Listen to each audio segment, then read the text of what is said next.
Hello, everyone. Welcome to the YouTube channel.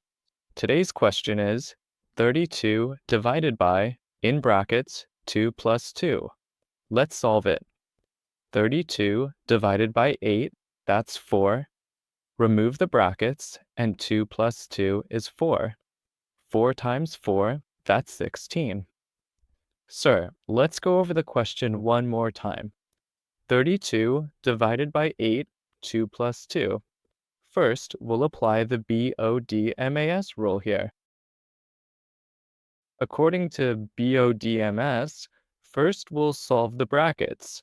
So we'll solve the brackets first, then division and multiplication from left to right, whichever comes first, and then addition and subtraction. Now, 32 divided by, let's solve the brackets. 2 plus 2, that's 4. Remove the brackets, so it's into 4. Bracket 2 plus 2, 4. Now 32 divided by 4 into 8. 32 divided by 32 will be given, and the right answer is 1.